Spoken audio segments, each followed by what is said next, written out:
Chapter 12। अपने जुलाई के cotton deal को मेरी एक्सपेक्टेड से अधिक सक्सेसफुली बंद करने के कुछ समय बाद मुझे मेल द्वारा एक इंटरव्यू के लिए रिक्वेस्ट रिसीव्ड हुआ। लेटर पर पसी थॉमस ने साइन किए थे। बेशक मैंने तुरंत जवाब दिया कि मुझे उसे अपने ऑफिस में देखकर खुशी होगी जब भी वो फोन करना चाहेगा। अगले दिन वो आया। मैं लंबे समय से उसकी प्रशंसा करता था। उनका नाम एक घरेलू शब्द था जहां पुरुषों ने कॉटन उगाने या खरीदने या बेचने में रुचि ली। यूरोप के साथ साथ इस पूरे देश में लोगों ने पसी थॉमस के विचारों को मेरे सामने रखा। मुझे एक बार स्विस रिजॉर्ट में काहिरा के एक बैंकर से बात करना याद है जो लेट सर अर्नेस्ट कैसल के साथ मिलकर इजिप्ट में कॉटन उगाने में इंटरेस्ट रखता था। जब उन्होंने सुना कि मैं न्यूयॉर्क से हूं तो उन्होंने तुरंत मुझसे पसी थॉमस के बारे में पूछा, जिनकी मार्केट रिपोर्ट उन्होंने रिसीव की और अनफेलिंग रेगुलरिटी के साथ पढ़ा। थॉमस, मैंने हमेशा सोचा, साइंटिफिकली रूप से अपने बिजनेस के बारे में जाना। वो एक ट्रू स्पेक्युलेटर था, एक सपने देखने वाले की विजन वाला एक थिंकर और एक लड़ने वाले व्यक्ति का साहस एक असामान्य रूप से अच्छी तरह से जानकार आदमी था जो कॉटन के ट्रेडिंग के थियरी और व्यवहार दोनों को जानता था। वो सुनना और आइडियाज और थियरीज और एब्स्ट्रैक्शंस को एक्सप्रेस करना पसंद करता था और साथ ही कॉटन बाजार के प्रैक्टिकल साइड या कॉटन ट्रेडर्स के साइकोलॉजी के बारे में बहुत कम था जिसे वो नहीं जानता था, क्योंकि वो वर्षों से ट्रेडिंग कर रहा था और बड़ी रकम बनाई और खोई थी। शेल्डन एंड थॉमस की अपनी पुरानी स्टॉक एक्सचेंज फर्म की फेलियर के बाद वो अकेले ही चला गया। 2 साल के अंदर उन्होंने वापसी की, लगभग शानदार ढंग से। मुझे धूप में पढ़ना याद है कि जब वो फाइनेंशियली रूप से अपने पैरों पर खड़ा हुआ तो उसने सबसे पहले अपने पुराने लेनदारों को पूरा भुगतान किया और अगला स्टडी करने के लिए एक एक्सपर्ट को हायर करना और यह डिटरमिन करना था कि उसने सबसे अच्छा $1 मिलियन कैसे इन्वेस्ट किया था। इस एक्सपर्ट ने प्रॉपर्टीज की जांच की और कई कंपनियों की रिपोर्ट का एनालाइज्ड किया और फिर डेलावेयर और हडसन स्टॉक की खरीद की रेकमेंडेड की।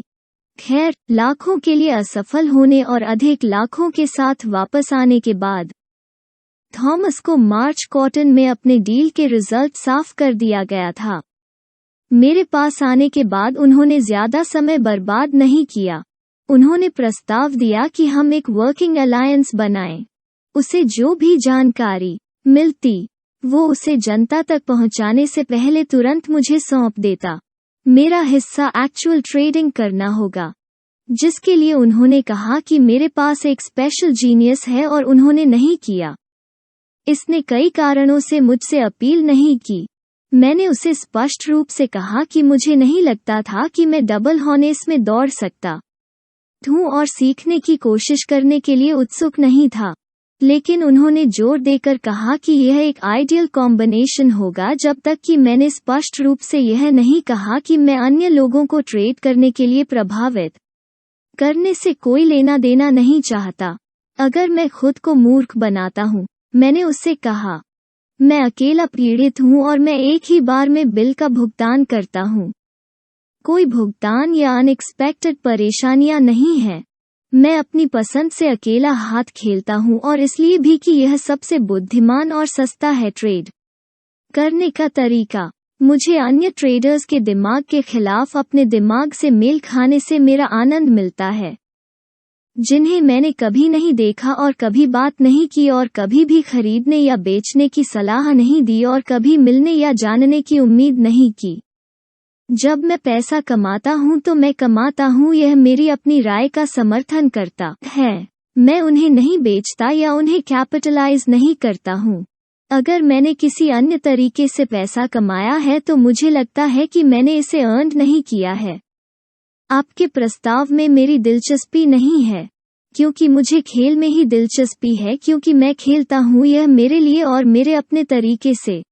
उन्होंने कहा कि उन्हें रिग्रेट है कि मैंने जिस तरह से महसूस किया और मुझे समझाने की कोशिश की कि मैं उनकी योजना को अस्वीकार करने में गलत था। लेकिन मैं अपने विचारों पर अड़ा रहा। बाकी बातचीत प्लेजेंट रही। मैंने उससे कहा कि मुझे पता है कि वो कम बैक और मैं इसे एक प्रिविलेज मानूंगा यदि वो मुझे उसकी फाइनेंशियल सहायता करने की अनुमति देगा। लेकिन उसने कहा कि वो मुझसे कोई कर्ज नहीं ले सकता। फिर उसने मुझसे मेरे जुलाई डील के बारे में पूछा और मैंने उसे इसके बारे में सब बताया। मैं इसमें कैसे गया और मैंने कितना कॉटन खरीदा और कीमत और अन्य डिटेल्स। हमने थोड़ी और बातें की और फिर वो चला गया। कुछ समय पहले जब मैंने तुमसे कहा था कि स्पेक्यूलेटर के कई दुश्मन होते हैं, जिनमें से कई सक्सेसफुली भीतर से पैदा होते हैं, तो मेरे मन में अपनी कई गलतियां थीं। मैंने सीखा है कि एक व्यक्ति के पास एक मूल दिमाग और स्वतंत्र सोच की लाइफ लॉन्ग आदत हो सकती है और एक पर्सुएसिव पर्सनालिटी के हमलों के भावुक हो सकता है। मैं लालच और भय और आशा जैसी सामान्य स्पेक्युलेटिव बीमारियों से काफी हद तक इम्यून हूँ। लेकिन एक साधारण आदमी होने के नाते मुझे लगता है कि मैं बड़ी आसानी से गलती कर सकता हूँ। मुझे इस पर्टिकुलर समय पर अपने पहरे पर रहना चाहिए था क्योंकि उससे कुछ समय पहले मुझे एक ऐसा अनुभव हुआ था जिसने यह साबित कर दिया था कि किसी व्यक्ति को उसके निर्णय के अगेंस्ट और उसकी इच्छा के अगेंस्ट भी कुछ करने के लिए कितनी आसानी से बात की जा सकती है। यह हॉर्डिंग के ऑफिस में हुआ। मेरे पास एक तरह का प्राइवेट ऑफिस था, एक कमरा जो उन्होंने मुझे अपने आप पर कब्जा करने दिया और मेरी सहमति के बिना बाजार के घंटों के दौरान किसी को भी मेरे पास नहीं जाना चाहिए था। मैं परेशान नहीं होना चाहता था और चूंकि मैं बहुत बड़े पैमाने पर ट्रेडिंग कर रहा था और मेरा अकाउंट काफी प्रॉफिटेबल था, मैं बहुत अच्छी तरह से सुरक्षित था। बाजार बंद होने के एक दिन बाद मैंने किसी को यह कहते सुना, गुड आफ्टरनून मिस्टर लिविंगस्टन। मैं मुड़ा और देखा कि एक बिल्कुल अजनबी कोई 30 या 35 का आदमी है। मैं समझ नहीं पा रहा था कि वो अंदर कैसे आया, लेकिन वो वहां था। मैंने कंक्लूडेड निकाला कि मेरे साथ उसका बिजनेस उसे पास्ट कर चुका था, लेकिन मैंने कुछ नहीं कहा। मैंने बस उसे देखा और बहुत जल्द उसने कहा, मैं आपको उस वाल्टर स्कॉट के बारे में देखने आया था, और वो बंद था। वो एक बुक एजेंट था।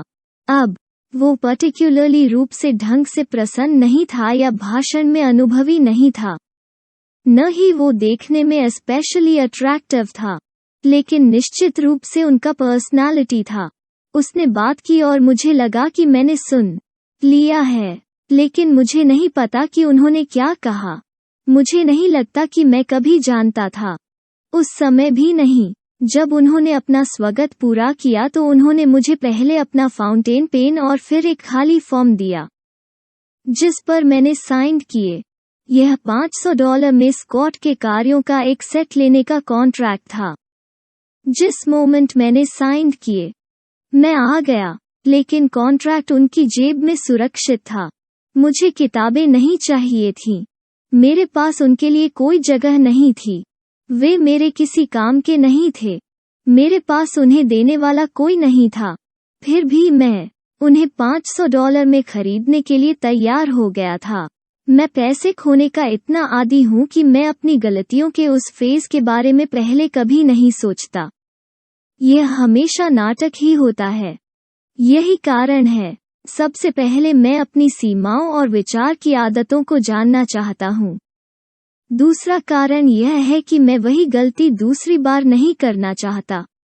एक आदमी अपनी गलतियों को अपने बाद के लाभ के लिए कैपिटलाइजेशन करके ही क्षमा कर सकता है। ठीक है, $500 की गलती करने के बाद, लेकिन अभी तक समस्या को लोकलाइज्ड नहीं किया है। मैंने उसे पहले कदम के रूप में आकार देने के लिए साथी को देखा। मुझे फांसी पर लटका दिया जाएगा अगर वो वास्तव में मुझ पर एक समझदार छोटी मुस्कान नहीं मुस्कुराता। ऐसा लग रहा था कि वो मेरे विचार पढ़ रहा है। मैं किसी तरह जानता था कि मुझे उसे कुछ भी समझाने की जरूरत नहीं है। वो मेरे बिना उसे बताए यह जानता था।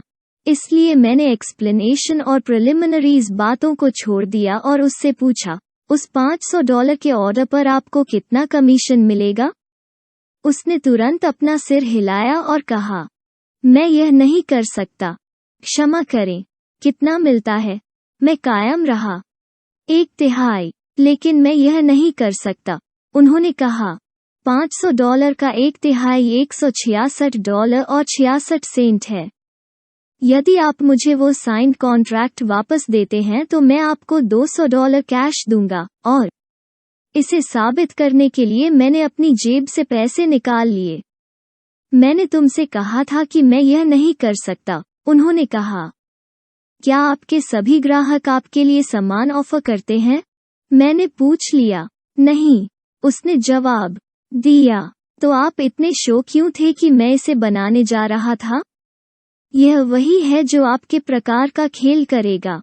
आप फर्स्ट क्लास में हारे हुए हैं और यह आपको फर्स्ट क्लास का बिजनेस बनाता है। मैं आपका बहुत आभारी हूँ, लेकिन मैं ऐसा नहीं कर सकता। अब मुझे बताओ कि तुम अपने कमीशन से अधिक क्यों नहीं बनाना चाहते? ऐसा नहीं है। बिल्कुल, उन्होंने कहा, मैं सिर्फ कमीशन के लिए काम नहीं कर रहा हूँ। तब आप किस लिए काम कर रहे हैं?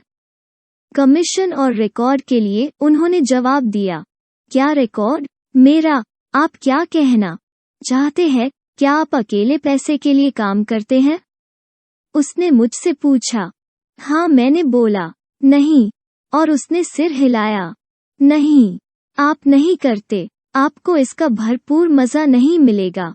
आप निश्चित रूप से अपने बैंक अकाउंट में केवल कुछ और डॉलर जोड़ने के लिए काम नहीं करते हैं, और आप वॉल स्ट्रीट में नहीं हैं क्योंकि आपको आसान पैसा पसंद है। आपको मिलता है, आपका मजा किसी और तरह से है। ठीक है, यहाँ वही है। मैंने बहस नहीं की, लेकिन उससे पूछा, और आप अपनी मस्ती कैसे करते हैं? ठीक है, उसने कबूल किया। हम सभी को एक कमजोर जगह मिली है। और तुम्हारा क्या है? घमंड, उन्होंने कहा। ठीक है, मैंने उससे कहा, आप मुझे साइन इन करने में सफल रहे। अब मैं साइन ऑफ करना चाहता हूँ, और मैं आपको 10 मिनट के काम के लिए $200 का भुगतान कर रहा हूँ। क्या यह आपके गर्व के लिए सफिशिएंट नहीं है? नहीं, उसने जवाब दिया। आप देखते हैं, बाकी सभी झुंड महीनों से वॉल स्ट्रीट पर काम कर रहे हैं और खर्च करने में विफल रहे हैं। उन्होंने कहा कि यह गुड्स एंड टेरिटरीज की गलती थी, इसलिए ऑफिस ने मुझे यह साबित करने के लिए भेजा कि गलती उनके साथ थी, सेल्समैनशिप और किताबों या जगह के साथ नहीं। वे 25% कमीशन पर काम कर रहे थे। मैं क्लीवलैंड में था, जहां मैंने 2 सप्ताह में 82 सेट बेचे। मैं यहाँ न केवल लोगों को एक सर्टेन नंबर में सेट बेचने के लिए हूँ जिन्होंने अन्य एजेंटों से नहीं खरीदा, लेकिन लोगों को वे देख भी नहीं पाए, इसलिए वे मुझे 33-1/3% देते हैं। मैं यह नहीं समझ सकता कि आपने मुझे वो सेट कैसे बेचा। क्यों? उन्होंने कॉन्सलेशन देते हुए कहा। मैंने जेपी मॉर्गन को एक सेट बेच दिया। नहीं, तुमने नहीं किया, मैंने कहा। वो नाराज नहीं था, उसने बस इतना कहा, ईमानदार, मैंने किया। जेपी मॉर्गन के लिए वाल्टर स्कॉट का एक सेट, जिसके पास न केवल कुछ अच्छे एडिशन हैं बल्कि शायद कुछ नॉवेल्स की ओरिजिनल मैन्युस्क्रिप्ट्स भी हैं। ठीक है, ये रहा उसका जॉन हैंकॉक, और उसने तुरंत मुझे जेपी मॉर्गन द्वारा साइंड एक कॉन्ट्रैक्ट पर फ्लैश किया। हो सकता है कि यह मिस्टर मॉर्गन के सिग्नेचर न रहे हों, लेकिन उस समय मुझे इस पर संदेह नहीं हुआ था। क्या उसकी जेब में मेरा नहीं था? मुझे लगा कि सब क्यूरियोसिटी है, तो मैंने उससे पूछा, आप लाइब्रेरियन से कैसे आगे निकल गए? मैंने कोई लाइब्रेरियन नहीं देखा, मैंने खुद बूढ़े आदमी को देखा, उसके ऑफिस में, कि बहुत ज्यादा है। मैंने कहा, हर कोई जानता था कि मिस्टर मॉर्गन के प्राइवेट ऑफिस में व्हाइट हाउस में अलार्म घड़ी की तरह टिक टिक वाले पार्सल की तुलना में खाली हाथ जाना कहीं अधिक कठिन था। लेकिन उन्होंने घोषणा की। मैंने किया, लेकिन आप उनके ऑफिस में कैसे पहुंचे? मैं तुम्हारे अंदर कैसे आया? उसने जवाब दिया, मुझे नहीं पता, आप मुझे बताओ। मैंने कहा, ठीक है, जिस तरह से मैं मॉर्गन के ऑफिस में आया और जिस तरह से मैं आपके पास आया, वो वही है। मैंने दरवाजे पर उस साथी से बात की जिसका बिजनेस मुझे अंदर नहीं जाने देना था। और जिस तरह से मैंने मॉर्गन को साइन करने के लिए कहा था उसी तरह मैंने आपको साइन करने के लिए कहा। आप बुक्स के एक सेट के लिए कॉन्ट्रैक्ट पर साइनिंग नहीं कर रहे थे। आपने बस फाउंटेन पेन लिया जो मैंने आपको दिया था और मैंने आपको इसके साथ करने के लिए कहा था। कोई फर्क नहीं पड़ता, आपके जैसा ही। और क्या यह वास्तव में मॉर्गन के सिग्नेचर हैं? मैंने उससे पूछा, मेरे संदेह के साथ लगभग 3 मिनट देर से। जरूर। जब वो लड़का था तब उसने अपना नाम लिखना सीख लिया था। और इसमें बस इतना ही है।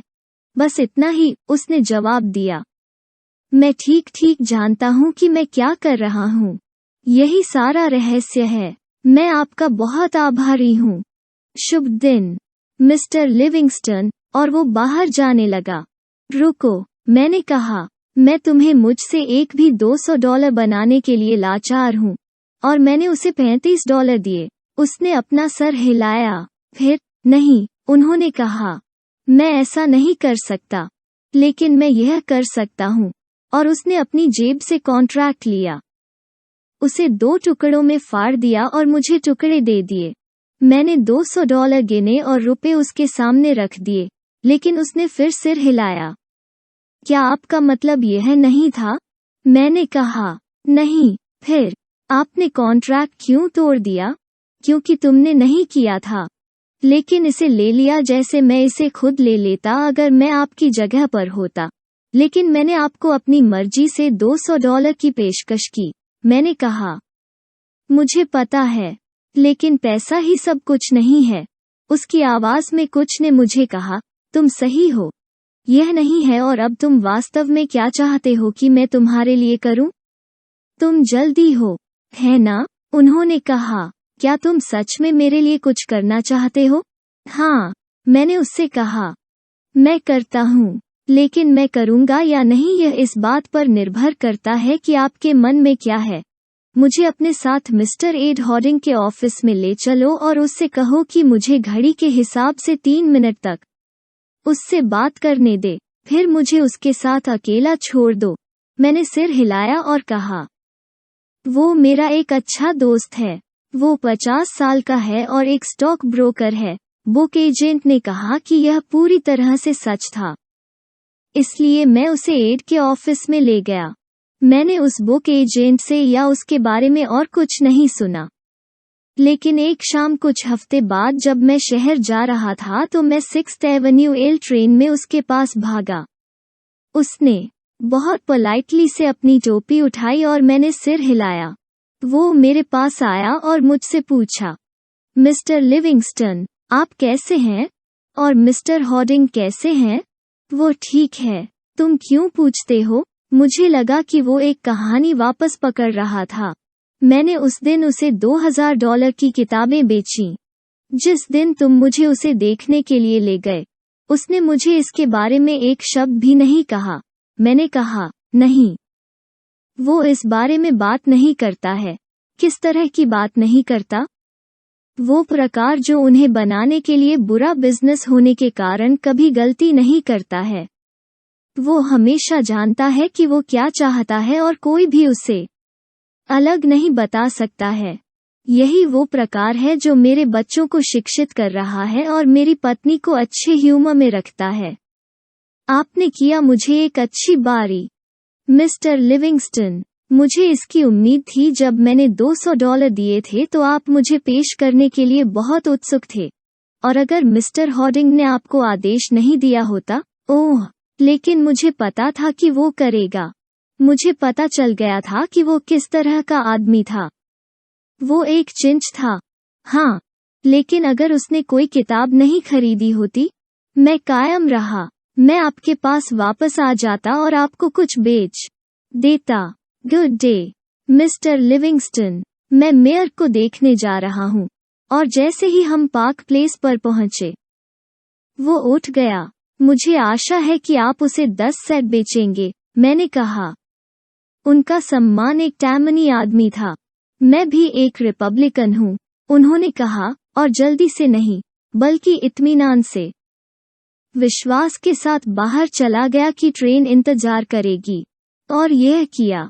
मैंने आपको इस कहानी को इतने विस्तार से बताया है क्योंकि यह एक रिमार्केबल आदमी से संबंधित है जिसने मुझे वो खरीदा जो मैं खरीदना नहीं चाहता था। वो मेरे साथ ऐसा करने वाले पहले व्यक्ति थे। 1 सेकंड कभी नहीं होना चाहिए था, लेकिन वहाँ था। आप कभी भी दुनिया में एक रिमार्केबल सेल्समैन या पर्सनालिटी के प्रभाव से कंप्लीट इम्यूनाइजेशन पर भरोसा नहीं कर सकते। जब पसी थॉमस ने मेरा ऑफिस छोड़ दिया, जब मैंने प्लेजेंट रूप से लेकिन निश्चित रूप से उनके साथ काम करने वाले अलायंस में प्रवेश करने से इनकार कर दिया, तो मैंने शपथ ली होगी कि हमारे बिजनेस रास्ते कभी भी पार नहीं होंगे। मुझे यकीन नहीं था कि मैं उसे फिर कभी देख भी पाऊंगा। लेकिन अगले ही दिन उसने मुझे एक लेटर लिखा जिसमें मेरी मदद की पेशकश के लिए मुझे धन्यवाद दिया गया और मुझे आने और उससे मिलने के लिए आमंत्रित किया गया। मैंने जवाब दिया कि मैं करूंगा। उन्होंने फिर लिखा। मैंने कॉल किया। मुझे उसका बहुत कुछ देखने को मिला। उन्हें सुनना मेरे लिए हमेशा एक खुशी की बात थी। वो बहुत कुछ जानते थे और उन्होंने अपने ज्ञान को इतने दिलचस्प तरीके से व्यक्त किया। मुझे लगता है कि वो अब तक मिले सबसे मैग्नेटिक मैन हैं। हमने बहुत सी बातों के बारे में बात की, क्योंकि वो एक व्यापक रूप से पढ़ा जाने वाला व्यक्ति है जिसके पास कई सब्जेक्ट्स की अद्भुत समझ है और दिलचस्प जनरलाइजेशन के लिए एक रिमार्केबल गिफ्ट है। उनके भाषण का ज्ञान इम्प्रेसिव है और प्रशंसनीयता के लिए वो बराबर नहीं है। मैंने कई लोगों को पसी थॉमस पर जिद सहित कई चीजों का आरोप लगाते हुए सुना है, लेकिन मुझे कभी कभी आश्चर्य होता है कि क्या उनकी रिमार्केबल संभावना इस फैक्ट से नहीं आती है कि वो पहले खुद को इतनी अच्छी तरह से आश्वस्त करते हैं कि दूसरों को समझाने के लिए एक बहुत अधिक शक्ति हासिल कर लेते हैं। बेशक हमने बाजार के मामलों के बारे में काफी विस्तार से बात की। मैं कॉटन को लेकर बुलिश नहीं था, लेकिन वो था। मैं बुल की तरफ बिल्कुल नहीं देख सकता था, लेकिन उसने देखा। उन्होंने इतने सारे फैक्ट्स और आंकड़े लाए कि मुझे घबराया हुआ होना चाहिए था, लेकिन मैं नहीं था। मैं उनका डिस्प्रूव नहीं कर सकता था क्योंकि मैं उनकी ऑथेंटिसिटी को नकार नहीं सकता था। लेकिन जो मैंने अपने लिए पढ़ा, उसमें उन्होंने मेरा विश्वास नहीं हिलाया। लेकिन उन्होंने इसे तब तक जारी रखा जब तक कि मुझे अपनी खुद की जानकारी के बारे में सुनिश्चित नहीं हो गया, जैसा कि ट्रेड पेपर्स और दैनिक समाचार पत्रों से कलेक्टेड किया गया था। यानी मैं अपनी आंखों से बाजार नहीं देख सकता था। एक आदमी को अपने स्वयं के विश्वासों के खिलाफ आश्वस्त नहीं किया जा सकता है, लेकिन उससे अनसर्टेनिटी और इंडिसिजन की स्थिति में बात की जा सकती है, जो और भी बदतर है। इसका मतलब है कि वो आत्मविश्वास और आराम से ट्रेड नहीं कर सकता है। मैं यह नहीं कह सकता कि मैंने सब कुछ मिलाया, बिल्कुल, लेकिन मैंने अपना संतुलन खो दिया, या यूं कहें कि मैंने अपनी सोच को ही बंद कर दिया। मैं आपको उन वेरियस स्टेप्स के बारे में डिटेल से नहीं बता सकता जिनके द्वारा मैं मन की स्थिति में पहुंचा, जो मेरे लिए इतना महंगा साबित हुआ। मुझे लगता है कि यह उनके आंकड़ों की एक्यूरेसी का उनका अश्योरेंसेस था, जो विशेष रूप से उनके थे, और मेरी निर्भरता, जो विशेष रूप से मेरी नहीं थी, बल्कि पब्लिक प्रॉपर्टी थी। उन्होंने पूरे साउथ में अपने सभी 10,000 कॉरेस्पॉन्डेंट्स की, जैसा कि बार बार साबित किया, पूरी तरह से रिलायबिलिटी पर चोट की। अंत में मैं शर्तों को पढ़ने के लिए आया क्योंकि उन्होंने खुद उन्हें पढ़ा था, क्योंकि हम दोनों एक ही किताब के एक ही पेज से पढ़ रहे थे, जिसे उन्होंने मेरी आंखों के सामने रखा था। उसके पास लॉजिकल दिमाग है। एक बार जब मैंने उनके फैक्ट्स को स्वीकार कर लिया तो यह एक चिंच थी कि उनके फैक्ट्स से प्राप्त मेरे अपने कंक्लूजन उनके अपने कंक्लूजन से सहमत होंगे। जब उन्होंने कॉटन की स्थिति के बारे में मुझसे बात करना शुरू किया तो मैं न केवल बेरिश का था बल्कि मेरे पास बाजार की कमी थी। धीरे धीरे, जैसे ही मैंने उनके फैक्ट्स और फिगर्स को स्वीकार करना शुरू किया, मुझे डर होने लगा कि मैं अपनी पिछली स्थिति को गलत सूचना पर आधारित कर रहा हूँ। बेशक मैं ऐसा महसूस नहीं कर सकता था और न ही कवर कर सकता था। और एक बार मैंने कवर कर लिया था क्योंकि थॉमस ने मुझे यह सोचने पर मजबूर कर दिया था कि मैं गलत था। मुझे बस लॉन्ग जाना था। यह मेरे दिमाग के काम करने का तरीका है। आप जानते हैं, मैंने अपने जीवन में स्टॉक और कमोडिटीज के ट्रेड के अलावा कुछ नहीं किया है। मैं स्वाभाविक रूप से सोचता हूं कि अगर बेरिश का होना गलत है तो बुल होना सही होना चाहिए, और अगर बुल होना सही है तो खरीदना जरूरी है। जैसा कि मेरे पुराने पाम बीच मित्र ने कहा था कि पैट हन कहा करते थे, जब तक आप शर्त नहीं लगाते तब तक आप नहीं बता सकते। मुझे यह साबित करना होगा कि मैं बाजार में सही हूं या नहीं, और सबूत महीने के अंत में केवल मेरे ब्रोकर्स के बयानों में पढ़े जाने हैं। मैंने कॉटन खरीदना शुरू किया और एक पल में मेरी सामान्य लाइन थी लगभग 60,000 बेल्स। यह मेरे करियर का सबसे असिनिन नाटक था। अपने स्वयं के ऑब्जर्वेशन और डिडक्शंस पर खड़े होने या गिरने के बजाय मैं केवल दूसरे आदमी का खेल खेल रहा था। यह बिल्कुल सही था कि मेरे मूर्खतापूर्ण नाटकों का अंत यही नहीं होना चाहिए। मैंने न केवल तब खरीदा जब मेरे पास बुलिश होने के लिए कोई बिजनेस नहीं था, लेकिन मैंने अनुभव के संकेतों के अनुसार अपनी लाइन जमा नहीं की। मैं सही ट्रेडिंग नहीं कर रहा था। सुनकर मैं खो गया। मार्केट मेरे हिसाब से नहीं जा रहा था। जब मैं अपनी स्थिति के बारे में सुनिश्चित होता हूं तो मैं कभी भी डरता या इम्पेशेंट नहीं होता। लेकिन अगर थॉमस ने सही कहा होता तो बाजार ने उस तरह से काम नहीं किया जैसा उसे करना चाहिए था।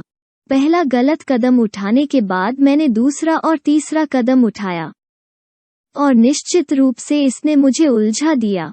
मैंने खुद को न केवल अपना नुकसान उठाने के लिए बल्कि बाजार को बनाए रखने के लिए राजी होने दिया।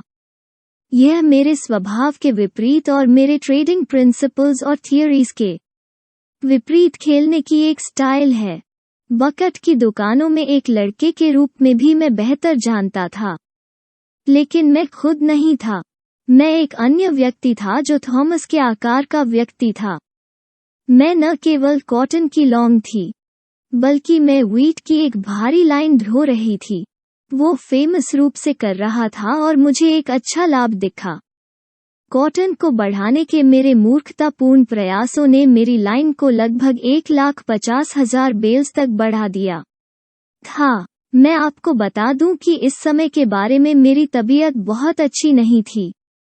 मैं यह अपनी ब्लंडर्स का बहाना बनाने के लिए नहीं कह रहा, बल्कि केवल एक रेलेवेंट फैक्ट्स बताने के लिए कह रहा हूँ। मुझे याद है कि मैं आराम करने के लिए बैशो गया था। वहाँ रहते हुए मैंने कुछ सोचा। मुझे ऐसा लग रहा था कि मेरी स्पेक्युलेटिव कमिटमेंट्स बहुत बड़ी हैं। मैं एक नियम के रूप में डरपोक नहीं हूँ, लेकिन मुझे घबराहट महसूस हुई और इसने मुझे अपना भार हल्का करने का फैसला किया। ऐसा करने के लिए मुझे कॉटन या व्हीट को साफ करना होगा। यह इनक्रेडिबल लगता है कि खेल को जानने के साथ साथ मैंने भी किया, और 12 या 14 वर्षों के स्टॉक और कमोडिटीज में स्पेक्युलेटिंग लगाने के अनुभव के साथ मैंने ठीक गलत काम किया। कॉटन ने मुझे नुकसान दिखाया और मैंने उसे रखा। व्हीट ने मुझे लाभ दिखाया और मैंने उसे बेच दिया। यह पूरी तरह से मूर्खतापूर्ण नाटक था, लेकिन संक्षेप में मैं केवल इतना कह सकता हूँ कि यह वास्तव में मेरा सौदा नहीं था, बल्कि थॉमस था। सभी स्पेक्युलेटिव गलतियों में से एक हारने वाले गेम को एवरेज करने की कोशिश करने से कुछ बड़ा है।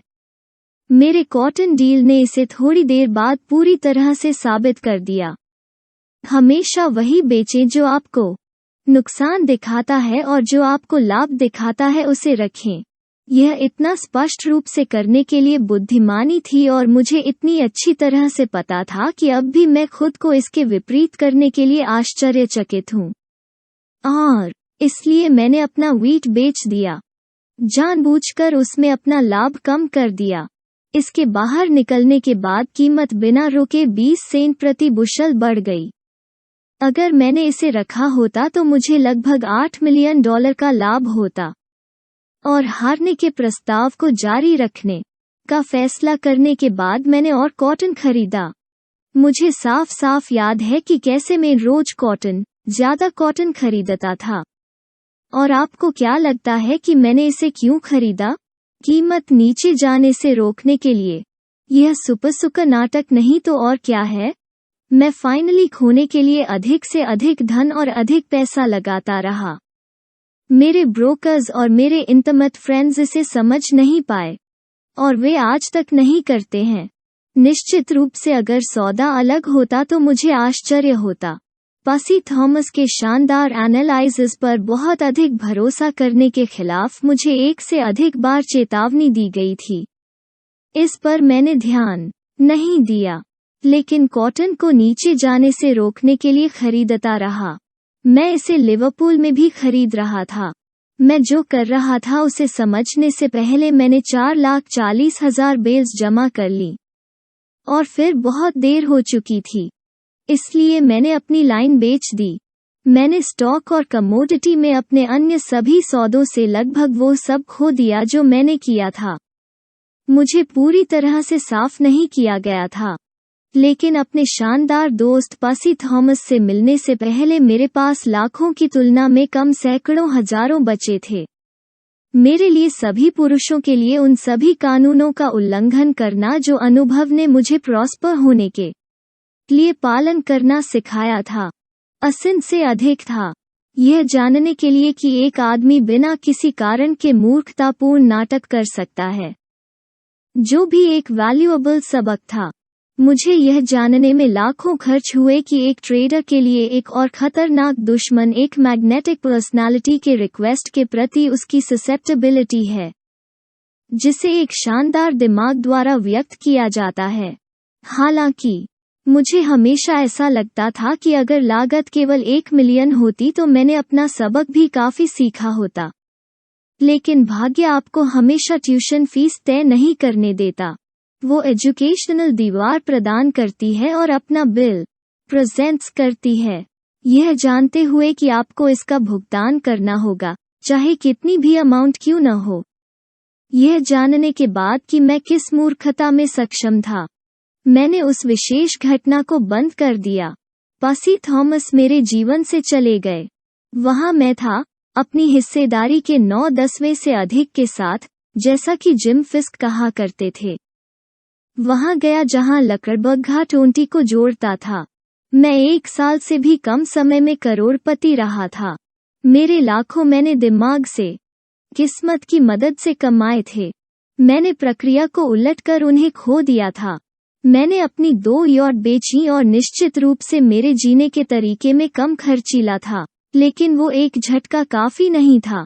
किस्मत मेरे खिलाफ थी। मैं पहले बीमारी के खिलाफ और फिर $2 लाख कैश की अर्जेंट नीड के खिलाफ दौड़ा। उस राशि से कुछ महीने पहले कुछ भी नहीं होता, लेकिन अब इसका मतलब मेरे बेड़े पंख वाले भाग्य के लगभग पूरे अवशेष से था। मुझे पैसे की सप्लाई करनी थी और सवाल था, मुझे यह कहाँ मिल सकता है? मैं इसे अपने ब्रोकर्स के पास रखी बैलेंस से नहीं निकालना चाहता था, क्योंकि अगर मैंने ऐसा किया तो मेरे पास अपने स्वयं के ट्रेडिंग के लिए बहुत अधिक मार्जिन नहीं बचेगा। और अगर मुझे अपने लाखों जल्दी वापस जीतना है तो मुझे पहले से कहीं अधिक ट्रेडिंग सुविधाओं की आवश्यकता है। केवल एक ही ऑल्टरनेटिव था जो मुझे दिखाई दे रहा था, और वो था इसे शेयर बाजार से बाहर निकालना। Just think of it. यदि आप औसत कमीशन हाउस के एवरेज कस्टमर के बारे में बहुत कुछ जानते हैं तो आप मेरे साथ सहमत होंगे कि शेयर बाजार को आपके बिल का भुगतान करने की आशा वॉल स्ट्रीट में नुकसान के सबसे प्रोलिफिक सोर्सेज में से एक है। यदि आप अपने डिटर्मिनेशन का पालन करते हैं तो आपके पास जो कुछ भी है, आप उसे खत्म कर देंगे। क्यों? हॉर्डिंग के ऑफिस में एक विंटर में हाई फ्लायर्स के एक छोटे से झुंड ने एक ओवरकोट के लिए $30 या $40,000 खर्च किए और उनमें से कोई भी इसे पहनने के लिए नहीं रहता था। ऐसा हुआ कि एक प्रमुख मंजिल ट्रेडर, जो तब से $1 प्रति वर्ष पुरुषों में से एक के रूप में वर्ल्ड फेमस हो गया है, समुद्री उदबिलाव के साथ एक फर ओवरकोट पहने हुए एक्सचेंज में आया। उन दिनों फर के आसमान में चढ़ने से पहले उस कोट की कीमत केवल $10,000 थी। खैर, हॉर्डिंग के ऑफिस के एक व्यक्ति बॉब केओन ने रूसी सेबल के साथ एक कोट लगाने का फैसला किया। उन्होंने एक शहर की कीमत लगाई। लागत लगभग उतनी ही थी, $10,000। यह बहुत सारे पैसे का शैतान है, साथियों में से एक ने ऑब्जेक्शन जताई। ओह, फेयर। बॉब केओन को सौहार्दपूर्ण ढंग से स्वीकार किया। लगभग 1 हफ्ते का वेतन जब तक आप लोग इसे मेरे सामने पेश करने का वादा नहीं करते हैं, तो सम्मान के एक मामूली लेकिन ईमानदार प्रतीक के रूप में आप ऑफिस में सबसे अच्छे आदमी को पकड़ते हैं। क्या मैं प्रेजेंटेशन भाषण सुनता हूँ? नहीं। बहुत अच्छा। मैं शेयर बाजार इसे मेरे लिए खरीदो।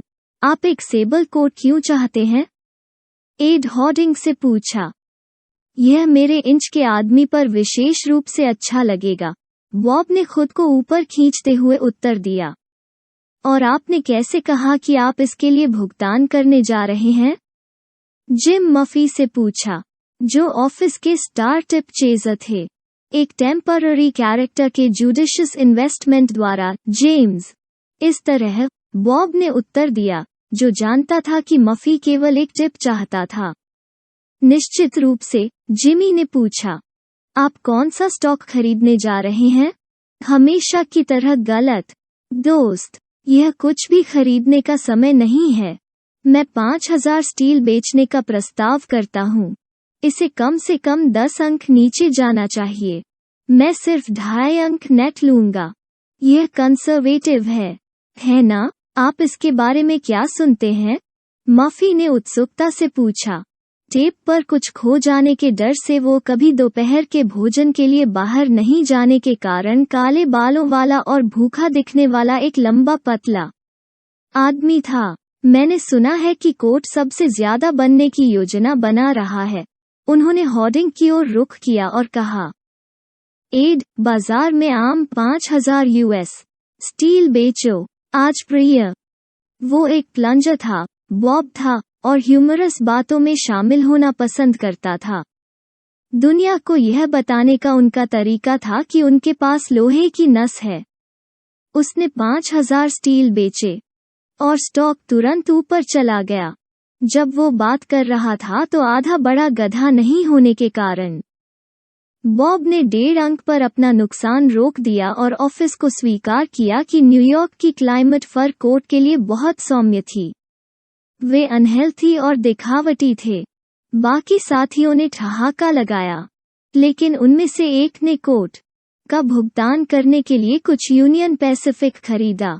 उन्होंने $1,800 खो दिए और कहा कि सेबल एक महिला के कोट के बाहर के लिए ठीक थे, लेकिन एक मामूली और बुद्धिमान व्यक्ति द्वारा पहने जाने वाले गारमेंट के अंदर के लिए नहीं। उसके बाद एक साथियों ने उस कोट की कीमत चुकाने के लिए बाजार को लुभाने की कोशिश की। एक दिन मैंने कहा कि मैं इसे ऑफिस को टूटने से बचाने के लिए खरीदूंगा, लेकिन उन सभी ने कहा कि यह कोई खेल कूद की बात नहीं थी, कि अगर मुझे अपने लिए कोट चाहिए तो मुझे बाजार को उसे देना चाहिए। लेकिन एड हॉर्डिंग ने मेरे इरादे को जिद से स्वीकार कर लिया और उसी दोपहर मैं इसे खरीदने के लिए फ्यूरियर के पास गया। मुझे पता चला कि शिकागो के एक व्यक्ति ने इसे 1 सप्ताह पहले खरीदा था। वो केवल एक मामला था। वॉल स्ट्रीट में ऐसा कोई व्यक्ति नहीं है जिसने ऑटोमोबाइल या ब्रेसलेट या मोटर बोट या पेंटिंग के लिए बाजार को भुगतान करने की कोशिश में पैसा नहीं गंवाया हो। मैं जन्मदिन के उपहारों के साथ एक बड़ा अस्पताल बना सकता था, जिसके लिए तंग स्टॉक मार्केट ने भुगतान करने से इनकार कर दिया था। वास्तव में वॉल स्ट्रीट के सभी डाकुओं में से मुझे लगता है कि शेयर बाजार को एक परी गॉडमदर के रूप में कार्य करने के लिए प्रेरित करने का रिजॉल्व सबसे बिजी और सबसे लगातार है। सभी अच्छी तरह से ऑथेंटिकेटेड हुडों की तरह इसके होने का भी कारण है। एक आदमी क्या करता है जब वो अचानक जरूरत के लिए शेयर बाजार का भुगतान करने के लिए निकलता है? क्यों? वो केवल आशा करता है। वो जुआ। इसलिए यदि वो अंडरलाइंग कंडीशंस के एक डिस्पैशनेट स्टडी के बाद लॉजिकल रूप से प्राप्त विचारों या विश्वासों के अनुसार समझदारी से अनुमान लगा रहा था, तो वो उससे कहीं अधिक जोखिम उठाता है। शुरू करने के लिए वो इमीडिएट लाभ के बाद है। वो इंतजार नहीं कर सकता। बाजार उसके लिए एक ही बार में अच्छा होना चाहिए। वो खुद की चापलूसी करता है कि वो एक सम मनी शर्त लगाने के अलावा और कुछ नहीं कह रहा है, क्योंकि वो तेजी से दौड़ने के लिए तैयार है। 2 पॉइंट पर अपने नुकसान को रोके। जब वो केवल 2 अंक बनाने की उम्मीद करता है तो वो इस भ्रम को गले लगाता है कि वो केवल 50-50 का मौका ले रहा है। क्यों? मैंने पुरुषों को ऐसे ट्रेडों पर हजारों डॉलर खोने के लिए जाना है, विशेष रूप से एक मॉडरेट रिएक्शन से ठीक पहले एक बैल बाजार की ऊंचाई पर की गई खरीदारी पर। यह निश्चित रूप से ट्रेड करने का कोई तरीका नहीं है। खैर, एक स्टॉक ऑपरेटर के रूप में मेरे करियर की वो सबसे बड़ी मूर्खता आखिरी तिनका थी। इसने मुझे हराया। मैंने वो खो दिया जो मेरे कॉटन के सौदे ने मुझे छोड़ दिया था। इसने और भी अधिक नुकसान किया, क्योंकि मैं ट्रेडिंग करता रहा और हारता रहा। मैं यह सोचने में लगा रहा कि शेयर बाजार को अंत में मेरे लिए पैसा बनाना चाहिए, लेकिन साइट में एकमात्र अंत मेरे रिसोर्सेज का अंत था। मैं न केवल अपने प्रमुख ब्रोकर्स बल्कि अन्य घरों के लिए कर्ज में चला गया, जिन्होंने पर्याप्त मार्जिन लगाए बिना मुझसे बिजनेस स्वीकार कर लिया। मैं न केवल कर्ज में डूबा बल्कि मैं तब से कर्ज में डूबा रहा।